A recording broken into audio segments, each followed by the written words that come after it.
Bienvenue sur Élixir de Confiance, le podcast qui redonne le pouvoir aux femmes en vous aidant à reprendre confiance en vous pour enfin vous épanouir pleinement dans votre vie et dans vos relations. Je suis Jessica et ma mission est d'aider chaque femme à s'aimer et trouver la clé du bonheur en elle pour pouvoir créer des relations plus saines et plus sereines sans s'oublier. Pensez également à vous abonner et si l'épisode vous a plu, à mettre un 5 étoiles. Je vous souhaite une très belle écoute. Coucou, je suis ravie de te retrouver pour ce tout nouvel épisode sur la dépendance affective. Parce qu'il y en a marre d'être dépendante d'un mec. Oui, il y en a marre. Donc là, aujourd'hui, le sujet du post, le sujet de l'épisode, ça va être de retrouver son indépendance. Donc on verra, je vais décortiquer un petit peu l'épisode en plusieurs parties. La première, donc vraiment vous t'expliquer qu'est-ce que c'est la dépendance affective, les conséquences sur ta vie et tes relations. Et puis du coup, en troisième partie, qu'est-ce qu'on fait maintenant? Parce que oui, j'imagine que tu sais quand même ce que c'est la dépendance affective. Et encore, peut-être que tu n'en as pas forcément conscience de tous les rouages un petit peu, parce que c'est vrai que la dépendance affective, c'est quand même quelque chose qui est assez compliqué, qui prend beaucoup d'ampleur. Et quand tu as la tête dedans, tu te rends pas forcément compte de l'impact en fait que ça peut avoir sur ta relation et puis aussi sur ton bien-être. Alors, donc du coup, qu'est-ce que c'est la dépendance affective? La première des choses, comment tu peux en prendre conscience, c'est lorsque tu as besoin d'être rassuré. Je dirais pas H24, mais franchement quasiment quoi. Tous les jours, tu as envie d'entendre des mots d'amour, tu as envie d'avoir des actes, tu as envie qu'ils te disent je t'aime, tu as envie d'avoir des messages, beaucoup d'attention. Vraiment avoir ce sentiment que même si tu n'es pas à ses côtés, il pense à toi. Genre si tu pouvais l'avoir au téléphone dès qu'il part au travail, matin, midi et soir, ce serait génial. Donc c'est vraiment ce besoin d'être rassuré parce qu'en fait toi ta peur première c'est d'être abandonné. C'est qu'il te quitte parce que finalement tu n'es pas assez ceci, assez cela ou qu'il a rencontré quelqu'un d'autre de mieux que toi. Parce que tu as très souvent tendance à te comparer aux autres femmes et aussi très souvent à te dévaloriser, à te rabaisser. D'ailleurs tu as tendance à mettre l'homme sur un piédestal. Tu vois, c'est vraiment... je suis en train de faire cette scène où tu lèves les yeux au ciel et là tu le vois. Waouh, cet homme, qu'est-ce qu'il est beau, qu'est-ce qu'il est grand, qu'est-ce qu'il est fort. Ah, je me sens en sécurité avec lui, je me sens bien. Et en fait, tu vois l'homme un peu comme le Saint Graal. Qu'est-ce que je raconte? Comme le Graal dans ta vie, comme le Messie, comme Henri sur son cheval blanc qui va venir te délivrer de la solitude et que grâce à lui, tu vas pouvoir être heureuse, mais vraiment heureuse.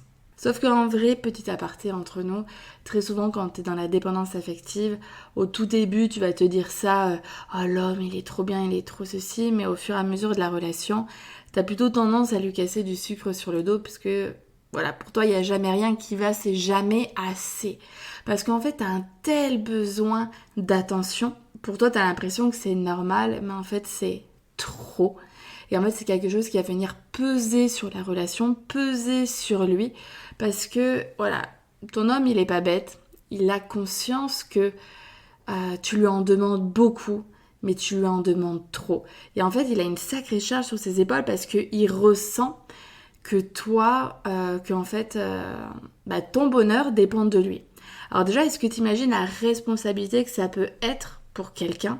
Imagine si toi, tu étais avec quelqu'un qui était comme toi, en fait. Est-ce que tu apprécierais? Est-ce que tu apprécierais que ton homme te demande constamment de le rassurer? Est-ce que tu l'aimes? Est-ce que... c'est même pas est-ce que c'est... Tu dois passer tout ton temps avec lui. Parce que aussi, c'est ça, quand tu es dans la dépendance affective, toi, comme tu vois l'autre comme ton bonheur, que sans lui, tu n'es pas heureuse, tu as envie de passer tout ton temps avec lui. C'est-à-dire que tes amis, tu les verras uniquement dans le cas où lui est occupé. Si lui, il est dispo, alors là, qu'on ne me demande rien, je suis avec mon homme. Non, mais en vrai, c'est ça. Tu ne vois plus ta famille, tu ne vois plus les amis, tu ne fais plus d'activités pour toi, toute seule. Donc tu vas pas faire ton sport, tu vas pas, je sais pas moi, aller au ciné avec une de tes copines. Non, non, non, non. C'est mon homme. Parce qu'on sait jamais que il s'éclate plus sans moi qu'avec moi. Je suis désolée, franchement, ça va être un épisode qui est... Je vais pas dire trash parce que voilà, je le fais vraiment en toute bienveillance. Voilà, si tu me suis depuis un moment, tu sais que moi, je ne suis pas dépendante affective parce que je l'ai choisi. Là, vraiment, tu vois, si tu étais en face de moi, tu me verrais, je serre les poings en mode non, je ne serai pas dépendante affective parce que je sais qu'on peut tomber dans ce cercle vicieux.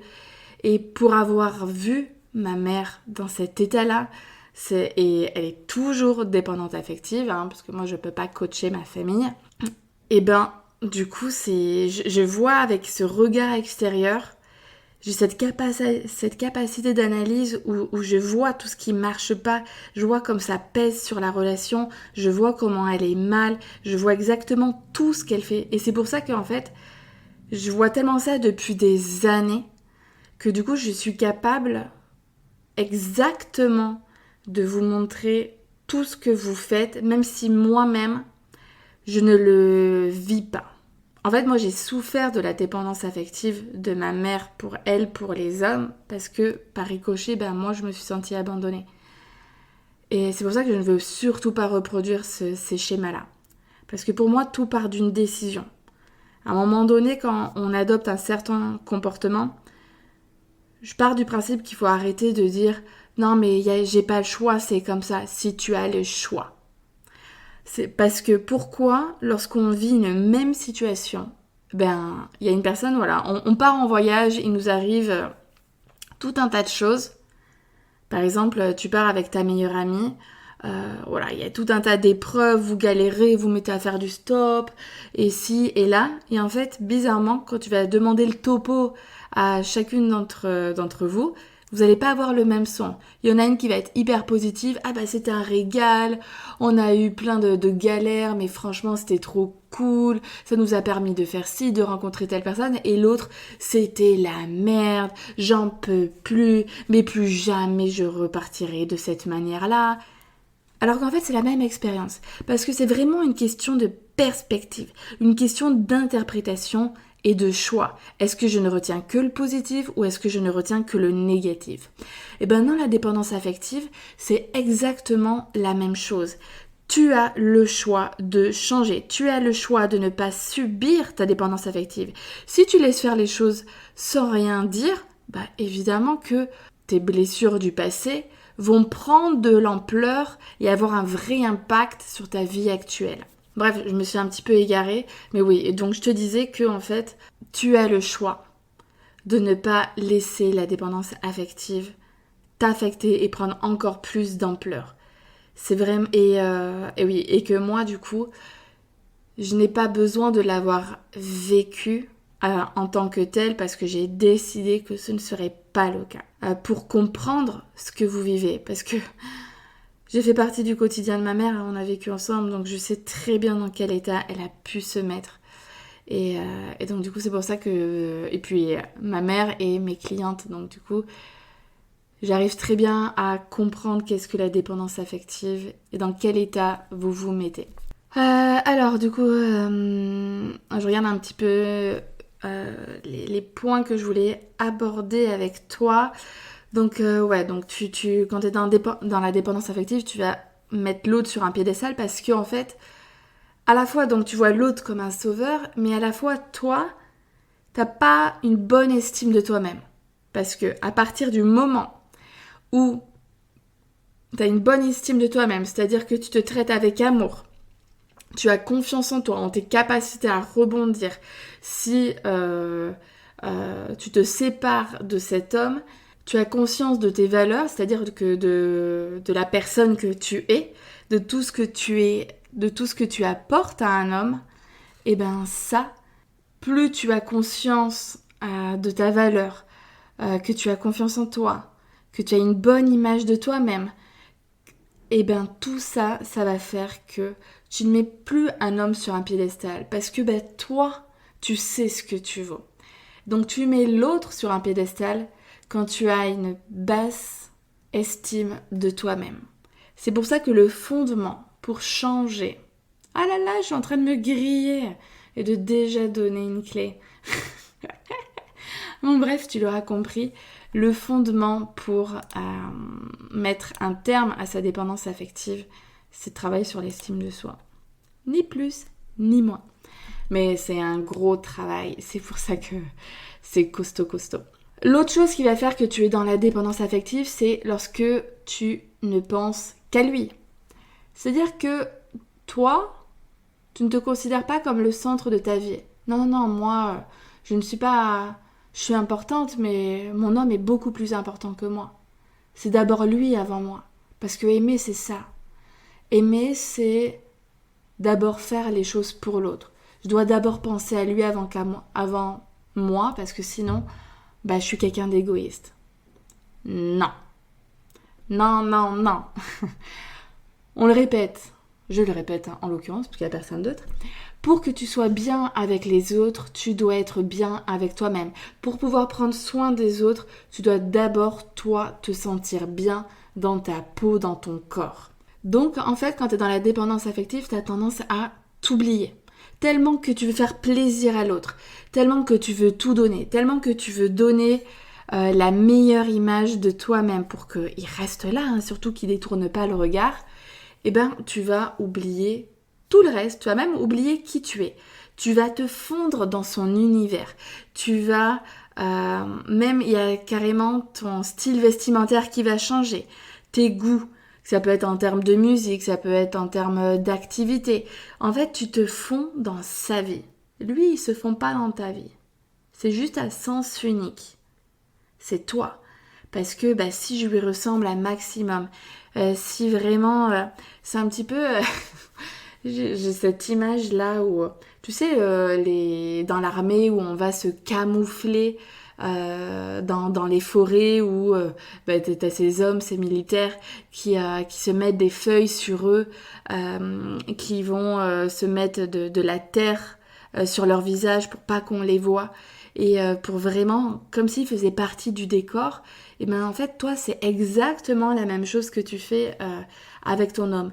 Tu te fonds dans sa vie. Il aime ça, tu aimes ça. Il aime pas ça, tu n'aimes pas ça. De temps en temps, tu vas un petit peu tortiller des fesses en disant non, quand même pas. Mais quand même, tu vois que en fait, l'autre, il a un gros impact sur toi. D'ailleurs, c'est pour ça que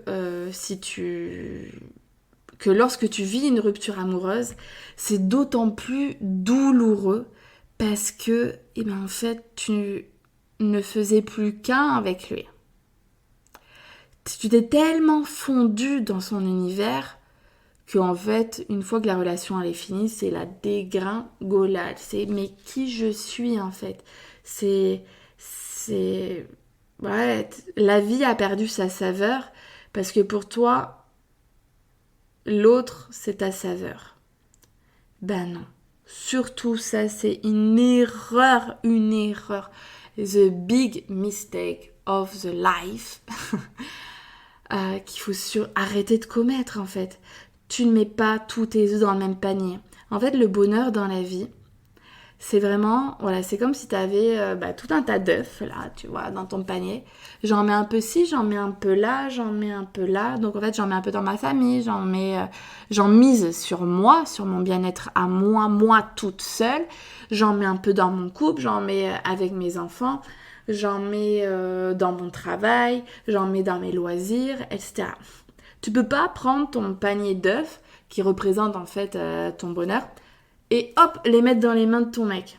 Tiens, voilà, si t'es plus là, je suis plus heureuse, il n'y a plus rien autour de moi. Non, c'est vraiment... C'est pas possible, c'est donner trop de responsabilités à l'autre, c'est vraiment... c'est pire que se mettre une balle dans le pied, c'est s'envoyer... C'est s'auto-mutiler, c'est s'envoyer des cartouches, enfin je sais pas comment t'exprimer la chose, mais... C'est too much, c'est trop, c'est pas possible, et puis... Bon, je parlerai des conséquences plus tard. Attends, je me le note parce que ça, je n'y avais pas pensé. Hop, voilà. Histoire que j'oublie pas ce truc qui vient de me venir. Ah ouais, donc celui-là que je vais te dire, tu vas pas l'aimer. Tu vas sans doute me détester pour ce que je vais te dire. Quel est le trait en fait qui fait aussi que tu es dépendante affective et que voilà, les autres extérieurs à la relation, et puis s'y connaissent un petit peu en développement personnel, et bref, c'est que, attention, tu vas me détester, je le sais, parce que t'aimes pas ce terme. Ouais, mais je suis désolée, c'est vrai. Voilà. 85% d'entre vous, je pense, en dépendance affective, adoptent cette posture et c'est la posture de la victime. Ouais, je suis désolée. En fait, oui, tu te victimises.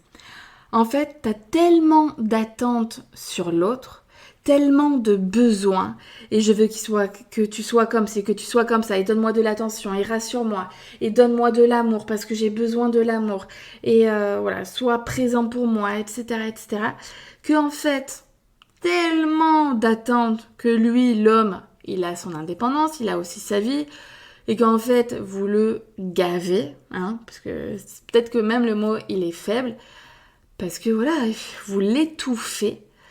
Et donc du coup, lui, il dit c'est bon, c'est pas à moi de faire tout ça, j'ai pas à te soigner, j'ai pas à réparer tes blessures, j'ai pas à faire ci, j'ai pas à faire ça.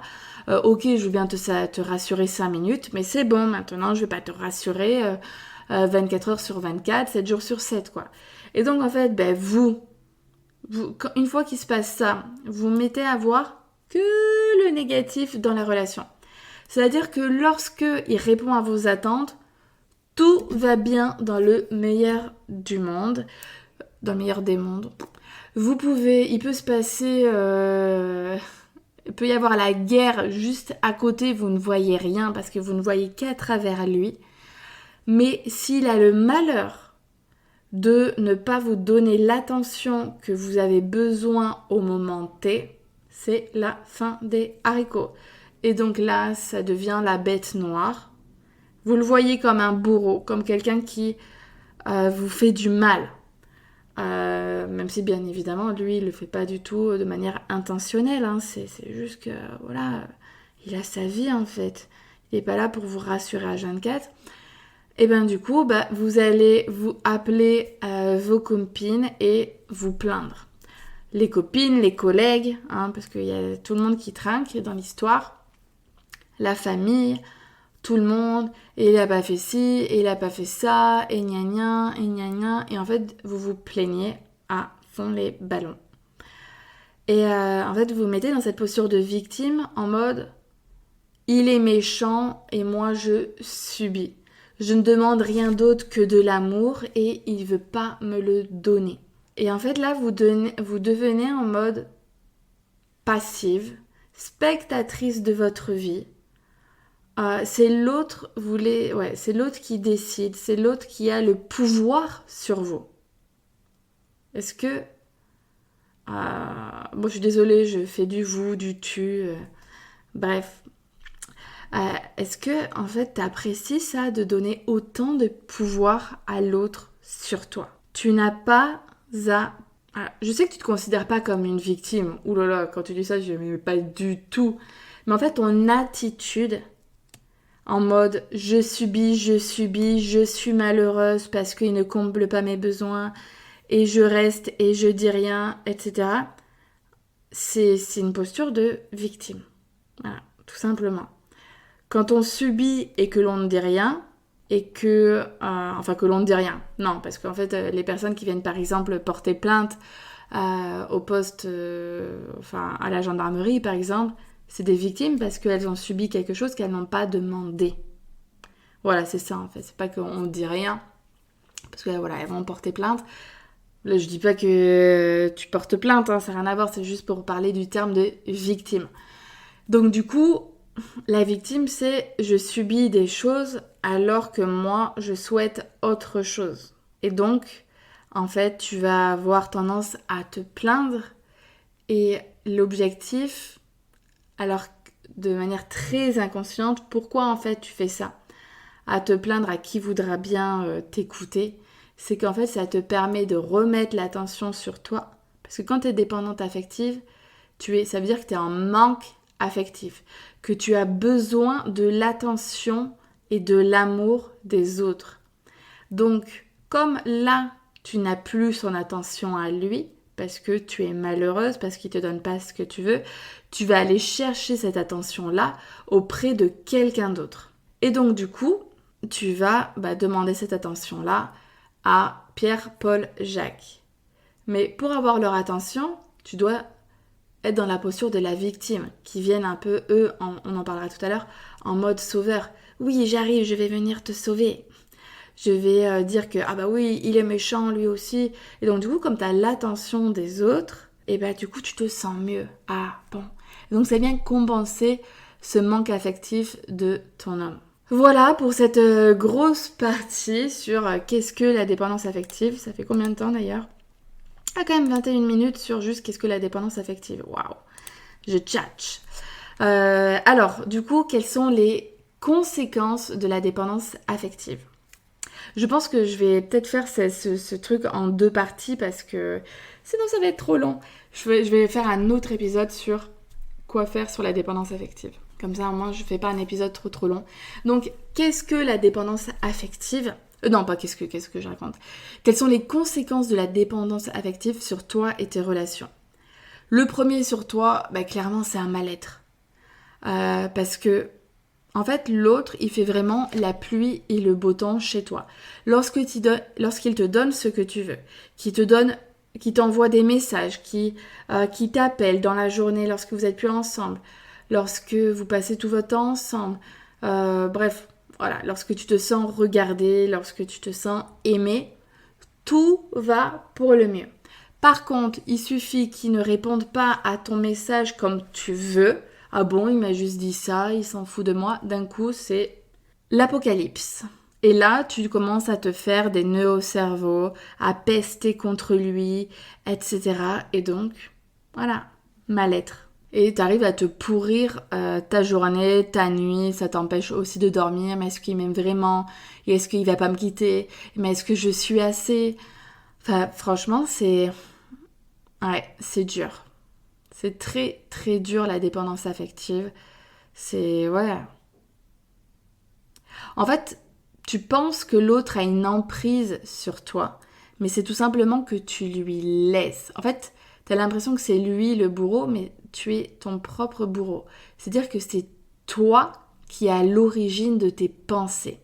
C'est toi qui te raconte tout un tas d'histoires de « il va me quitter, je ne suis sans doute pas assez ceci, et si je suis trop moi-même, il va plus m'aimer, etc. » Et donc, tout ça, tout ce carcan mental fait que tu te sens mal, parce que si tu laissais les faits aux faits, c'est-à-dire que si tu n'interprétais pas des faits, tu te sentirais beaucoup mieux. Si on part de l'exemple que je t'ai donné juste avant, le message, c'est-à-dire que voilà, tu lui envoies un message d'amour, du coup, lui, il te renvoie un message, il n'a pas trop le temps, tu vois, il répond rapidos, ouais, trop bien, on se voit ce soir, mais voilà, il renchérit pas plus. Toi, t'es dégoûté, ah bon, moi je lui dis que je l'aime, et il m'a pas répondu ça, et qu'est-ce qui se passe, et gna gna, doit y avoir un problème, et là, c'est parti. Tu sais, le hamster là qui court dans sa roue et qui arrive plus à s'arrêter. Et donc du coup, sauf que si tu te disais, ok, bon t'es allé chercher autre chose au-delà. Bon peut-être qu'il a pas le temps, peut-être qu'il a pas envie de me le dire à ce moment-là parce qu'il a pas la tête à ça, parce que tout simplement lui il est pas trop message, il préfère me dire les choses ou il me montre plutôt son amour par les actes. En fait, juste sans interprétation, juste un fait. Voilà, ça reste, il m'a répondu, c'est un message. Mais en fait, ce qui te fait mal, c'est toute l'histoire que tu te racontes. C'est pas lui, c'est toi. C'est toi avec toi-même. C'est pour ça qu'en fait, le travail de la dépendance affective, c'est pas pousser l'autre à être comme tu voudrais, à répondre à tous tes besoins. C'est toi apprendre à te gérer et à travailler sur ton discours mental. Je t'ai donné une autre clé. Mais je détaillerai beaucoup mieux ça dans un autre épisode. Donc, tu te sens mal avec toi-même. Ensuite, ça va créer des conflits. Parce que toi, tu ne comprends pas son comportement. Lui, il en peut plus. T'es en train de l'étouffer. Il a juste envie de prendre l'air, d'être avec ses amis, etc. Et donc du coup, en fait, comme il n'y a pas de manque, parce que toi, tu veux passer tout ton temps avec lui, même quand il n'est pas là, tu veux des messages, tu veux des appels, etc. Qu'en fait, il n'y a pas de manque. Et sans manque, il n'y a pas de désir. Parce que, voilà, la relation se crée avec de la présence, avec des souvenirs, avec des choses comme ça. Mais une fois que c'est installé, il faut entretenir le désir. Pour entretenir le désir, il faut se retrouver soit avec soi-même, dans sa propre vie, et pas juste avec le couple, toujours la même personne. On se nourrit des autres, on se nourrit pas que d'une seule personne. Et juste prendre un petit peu l'air, c'est-à-dire aller boire un verre avec un ami, ça fait juste un bien fou. Donc en fait, toi comme l'autre ne répond pas à tes besoins, tu es en train de faire l'hamster là, et donc en fait ça crée des tensions parce que lui, il sent que t'es fermé, que ça ne va pas, donc il y a une mauvaise ambiance dans l'air, et puis après ça devient crescendo. Une fois qu'il y a la petite pastille là, la petite étincelle, hop, allez c'est bon, ça part. Et puis une fois qu'on rentre dedans, une dispute, 2 disputes, 3 disputes, jusqu'à qu'on remonte la pente. Mais bon, à chaque fois, voilà, il y a des disputes, ça t'achève un coup et ça te demande un effort pour remonter, etc. Aussi, lorsque tu es dépendance affective, ça t'amène dans des relations qui sont toxiques. En coaching, on parle du triangle de Karpman. C'est-à-dire que, voilà, imagine un triangle, là, t'as qu'à le faire avec tes doigts. Donc, à chaque extrémité, tu as un personnage, on va dire comme ça. Tu as un bourreau. Donc, en fait, c'est un persécuteur, si tu veux. Tu as une victime et un sauveur. Et on dit que pour qu'il y ait un sauveur, il faut qu'il y ait une victime. Pour qu'il y ait une victime, il faut un bourreau. Pour qu'il y ait un bourreau, il faut qu'il y ait une victime. Pour qu'il y ait une victime, il y a aussi un sauveur. Et donc, du coup, quand tu es en dépendance affective, comme j'en ai parlé tout à l'heure, tu te mets dans la posture de la victime. Même à lui, tu lui fais ressentir que lui c'est le méchant et que toi tu ne demandes que de la présence, que des attentions, que de l'amour, c'est quand même pas grand chose, c'est quand même normal quand on est en couple, etc. Donc tu le fais passer pour le méchant. Et puis du coup, en dehors de ça, tu vas aller chercher des sauveurs pour te sentir mieux. Donc tu les fais rentrer tous, parce que le sauveur il fait partie de la relation toxique aussi. Donc, du coup, lorsque tu es en dépendance affective, comme tu es avec un bourreau, et en vrai, on n'a pas envie de faire notre vie avec un bourreau. Et c'est pour ça que, du coup, ça crée des conflits, ça crée un mal-être. Et donc, c'est en fait ton comportement, il est à l'origine des relations toxiques. Alors, attention à prendre avec des pincettes, parce que là, tu dois te dire, oui, en fait, c'est que de ma faute, quoi. Attention, parce que il y a la dépendance affective qui est un petit peu presque maladif, et il y a le manque affectif, tout simplement. C'est-à-dire que, évidemment que lorsqu'on est en couple, c'est pas pour avoir une relation amicale, c'est pour aimer et ressentir de l'amour. C'est aussi pour combler certains besoins, mais c'est pas... Quand je parle de combler des besoins, parce qu'à chaque fois je dis oui, on se met en couple par envie et pas par besoin.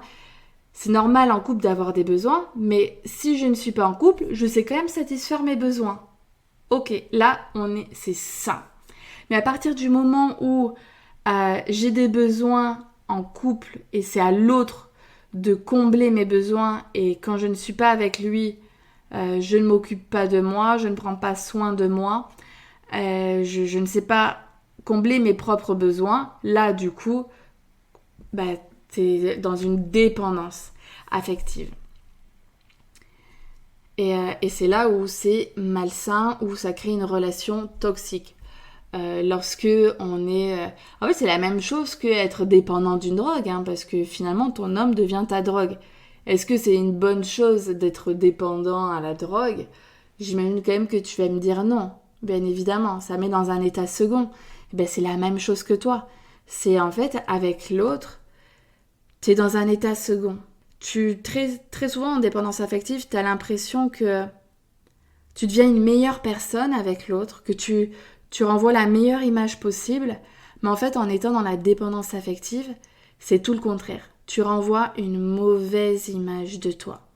Une personne... Parce que quelle image on a des drogués?